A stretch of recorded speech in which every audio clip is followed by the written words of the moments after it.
ላይ ማዳን በሌላ በማንም የለም እንድንበት ዘንድ ከሰማይ በታች ለሰው ልጆች የተሰጠ ስም አንድ ስለሆነ ይህም ስም ሐዋርያ ጳውሎስ፣ ሐዋርያ ጴጥሮስ፣ ሐዋርያ ዮሐንስ ሳይሆን ይህ ስም ደግሞ ክርስቶስ መሆኑንም የእግዚአብሔር ቃል ያስገነዝባል።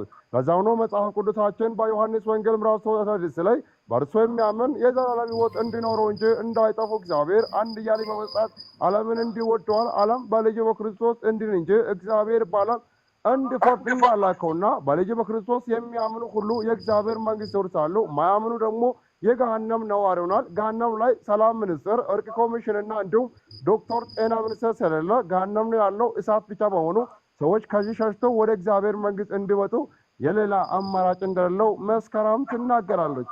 እንደ መስከረም ሀሳብ ከሆነ መርያም ካሚል የምትባለው እህታችን እኔም ልክ እንደ ገሃነም ነዋሪዎች ነበር፣ ገነትን ገሃነም አላውቀውም ነበር።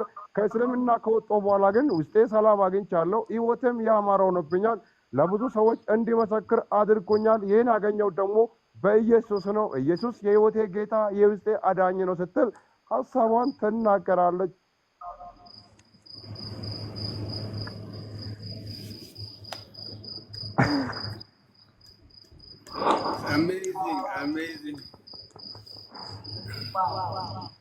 እስኪ በኮሜንት እየተከታተላችሁ ያላችሁት ሼር አድርጉ። በጌታ ሼር አድርጉ። ትቀጥላለህ እንዴ?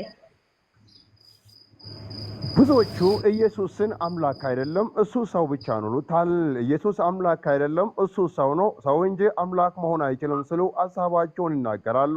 በተለይ ታዲያ በእስልምናና በተለያዩ እምነትም የሚከተሉ ወንድሞች ይዞች ኢየሱስ አምላክ አይደለም ሰው ነው ሲሉ ሀሳባቸውን ያደመድማሉ።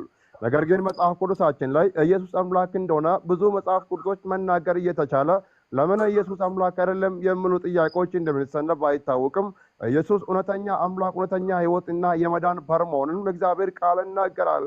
በተለይ በዮሐንስ ወንጌል ምዕራፍ 13 ላይ እናንተ እኔን መምህርም ጌታም ትሉኛላችሁ፣ መልካም ትላላችሁ፣ እኔ መምህርም ጌታም ነኝ ብሎ ክርስቶስ ራሱ በራሱ አንደበት እኔ ጌታ ነኝ ብሎ መናገሩ እየታወቀ ሰዎቹ ግን ለምን እንደሚካዱ ባይታወቅም ኢየሱስ ክርስቶስ ግን አምላክ መሆኑን በደንብ ተናግሮታል።